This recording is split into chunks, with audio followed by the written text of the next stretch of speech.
On a June night in 1917, a group of reporters gathered on the Western Front to get the latest information about a major offensive that the British command was about to launch. With enthusiasm, British Major General Charles Harrington declared, "Gentlemen, I don't know if we will change history tomorrow, but we will certainly alter geography." For nearly 2 years, British miners worked tirelessly, digging under the German lines near the Belgian village of Messines. Kilometers of intricate and deep tunnels were created to be loaded with thousands of pounds of explosives. On June 7, 1917, 19 enormous mines buried beneath the German line in the Messines Ridge were detonated. The result was a series of explosions that sent massive amounts of soil, concrete, and soldiers into the air. The blasts were so intense that they could be heard in France and England. This was the deadliest explosion of the Great War, killing over 10,000 German soldiers in less than 5 minutes. When the Great War began in 1914, it was met with patriotic fervor in most countries.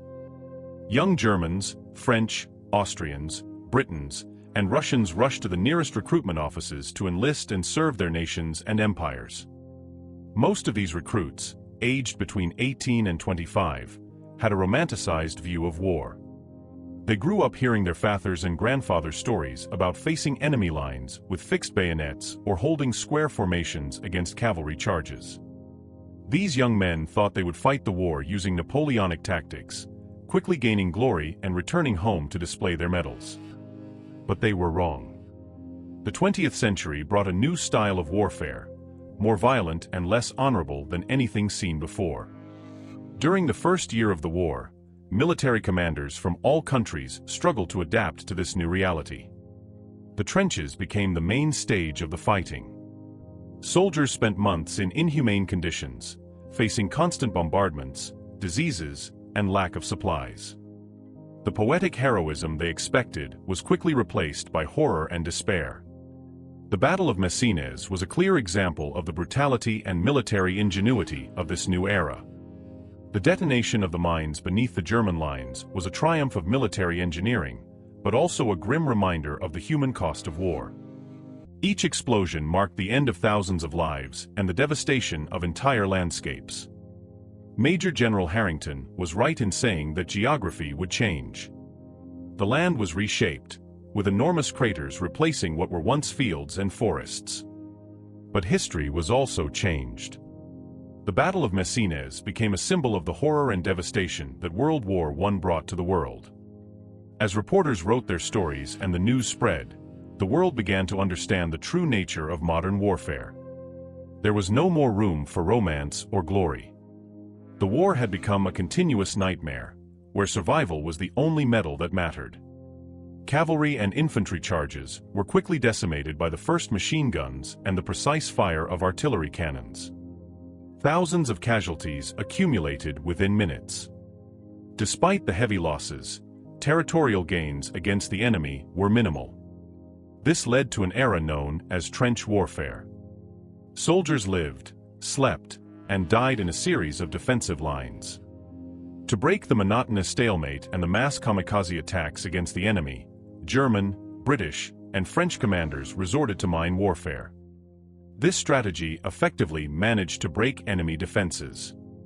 Military engineers dug deep and intricate tunnels under no man's land, reaching enemy lines to carry out stealth attacks at night. These tunnels were also used to place explosives that, when detonated, would collapse trenches, burying supplies and vital communication lines. Although initially rarely used on the Western Front, mining gained new momentum with the British, who decided to take this tactic to the next level. By the late days of 1915, British forces began conducting mining operations in specific areas of the Ypres salient battlefield, aiming to eliminate German strongholds near Messines, Belgium. By the end of 1915, the fighting had concentrated around the Belgian town of Flanders. It was common for armies to dig between 3 and 6 meters below the surface to plant explosives. However, the British, desperate to break the stalemate, proved to be more ambitious. The chief engineer of the British Expeditionary Force, Brigadier George Fouque, proposed digging 18 to 27 meters below the surface, preventing the Germans from discovering what the British were doing in Ypres. He suggested that British officers dig 2 tunnels under Messines, passing beneath the Douve River. The objective was to detonate explosives beneath enemy lines. Fouque estimated that the excavation could be completed in about 6 months. His proposal was approved on January 6, 1916. The tunneling operation would be part of the capture of the Messines Ridge, dominated by German defenses. The goal was to remove the German army from the high ground on the southern flank of the Ypres salient. Each day, the British engineers advanced a bit further, knowing that any mistake could mean discovery by the Germans and potential catastrophe. The tension grew as they neared the enemy line, but Fouque and his men's determination remained unwavering. The culminating moment arrived on June 7, 1917. The 19 meticulously positioned mines were detonated.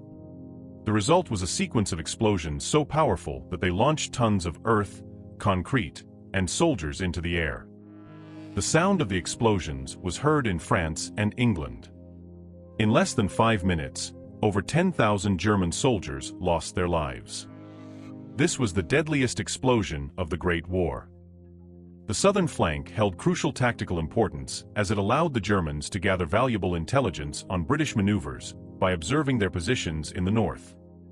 If the British forces succeeded, they could eliminate this German advantage, take the high ground for themselves, and relieve pressure on the French army, just as the expeditionary force had done during the Battle of the Somme a year earlier.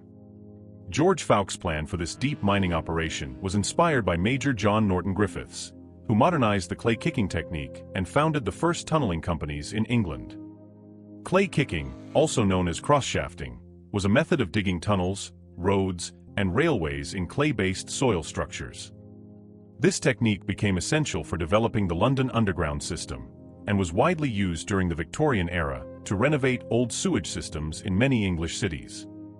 Instead of using picks or mattocks, which were designed for rigid soil structures, clay kicking worked favorably with soft clay structures.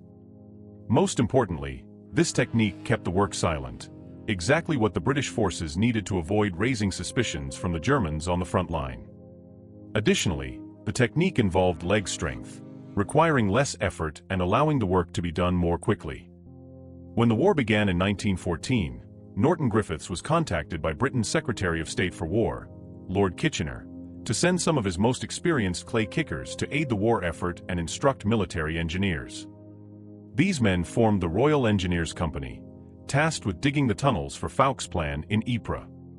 British historian Lynn MacDonald, in her book They Called It Passchendaele, collected the testimony of Corporal Tom Newell, a clay kicker from the 171st Tunneling Company. Tom Newell described, "To be a good clay kicker, you needed to have long legs, be young and strong. At 21, I was in my prime. You lay on a wooden cross made of a plank with the cross support just behind your shoulders. The cross was fitted into the tunnel so that you lay at a 45 degrees angle with your feet facing the face. As the British engineers advanced with their tunnels, the tension increased. Any mistake could mean discovery by the Germans and potential catastrophe. But Fouque and his men's determination was unwavering. Every meter dug was a silent victory, bringing them closer to the final objective. The culminating moment arrived on June 7, 1917. The meticulously positioned mines were detonated with devastating force. The sequence of explosions was so powerful that it launched tons of earth, concrete, and soldiers into the air. The sound of the explosions was heard in France and England, marking the deadliest explosion of the Great War, with over 10,000 German soldiers losing their lives in less than 5 minutes. You worked with a sharp-edged shovel, with foot supports on each side above the blade. You would stick the blade into the clay, kick the clay out, and move on to another section, continuously advancing. With the old wide blade pick, we could only advance a maximum of 6 feet per shift. But when the clay kicking method was introduced, we could advance up to 12 or even 14 feet in one shift. In addition to the kicker, the clay kicking teams were made up of the bagger, who filled sandbags with the excavated clay, and the trammer, who managed a small cart on tracks to carry the debris back to the shaft. The bags filled with clay were then taken to the surface and used as trench protection. Under the command of the Royal Engineers, The mine galleries beneath Messines were built by British, Canadian, and Australian tunneling teams. The goal was to prevent the German army from discovering that they were digging tunnels into the deeper blue clay layer. For nearly 2 years of continuous tunneling, German countermining units found several British mines and tunnels, leading to close encounters between both forces.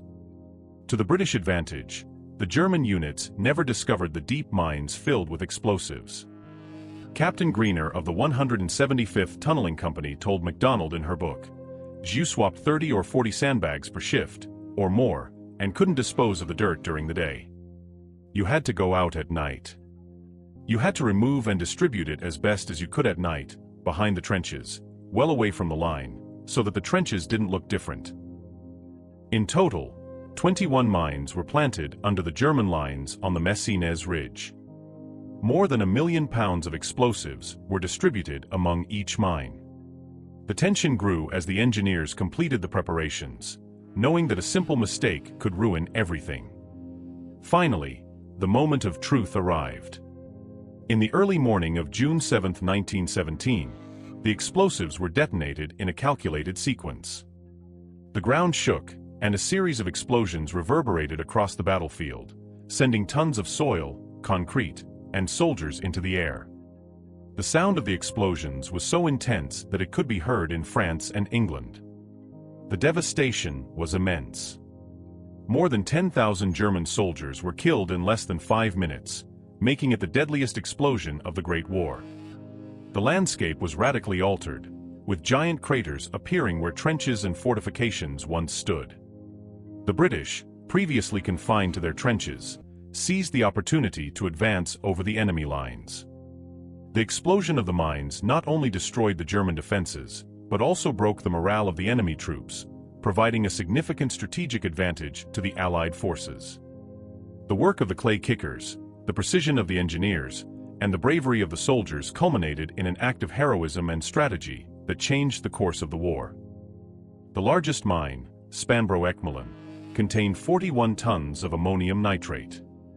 On June 6, 1917, before the start of the British offensive to capture the Messines Ridge, British Major General Charles Harrington made an intriguing statement to journalists. "Gentlemen, I don't know if we will change history tomorrow, but we shall certainly alter the geography." The detonation of the mines was scheduled for 3:10 a.m. on June 7th. To maintain the element of surprise, not all friendly units were informed about the colossal explosion that was about to occur. Only a few officers and specific companies knew of the plan.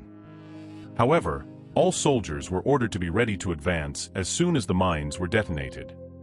The offensive had to capitalize on the surprise attack to capture the enemy ground immediately after the explosion. At 3:10 a.m., the green light was given. Soldiers with individual devices began detonating the 21 mines, turning Messines into a true hell on earth. The ground shook as each explosion was triggered, with short intervals between them. Then, the earth erupted with tremendous force around the German lines. Soil, wood, steel, supplies, and soldiers were violently hurled into the sky. For the German soldiers directly above the mines, it was all over in an instant. They were pulverized. The survivors of the explosions did not fare much better. They were buried alive by the debris falling from the sky and the enormous craters created by the detonation. More than 10,000 German soldiers died in the first 5 minutes of the consecutive explosions. Lieutenant J. Todd of the 11th Battalion described the moment to MacDonald. "It was a terrible moment. We all had the feeling, this won't happen." And then something extraordinary happened. The ground where I was lying began to rise and fall, like an earthquake. It lasted a few seconds and then, suddenly, in front of us, the Hill 60 mine exploded. 3 hours after the detonation, the Messines Ridge was captured. The battle continued for 7 days. By June 14th, the area was under British control. It was a tactical success that had a tremendous impact on the morale of both sides. Weeks later, on July 31st, the Ypres offensive was launched. This time, the Germans counterattacked fiercely. Despite the explosion at Messines Ridge being the largest man-made explosion up to that date, it was overshadowed by even more tragic battles like the Somme, Passchendaele, and Verdun, where over 200,000 lives were lost in each encounter. The tension and suspense were palpable in those moments. The British advance, capitalizing on the devastation caused by the explosions, was one of the boldest and riskiest maneuvers of the war. Every step the soldiers took over the cratered terrain left by the explosion was filled with uncertainty and danger. The rumble of the mines echoed in the minds of the survivors as they advanced over the remains of the German trenches, still smoldering and full of debris. The victory at Messines brought brief relief, but the war continued, relentless and brutal. The soldiers, marked by the scenes of destruction, pressed on, knowing that each new battle could be even more devastating. The legacy of the Messines explosion was etched into the memory of all who experienced it, a reminder of the terrible cost of war and the courage needed to face the enemy. If you were moved by this story and want to hear more impactful and emotional accounts from World War I and other historical conflicts, don't forget to like and subscribe to our channel. Activate notifications to ensure you don't miss any updates on historical events and inspiring stories. Thank you for watching, and see you next time.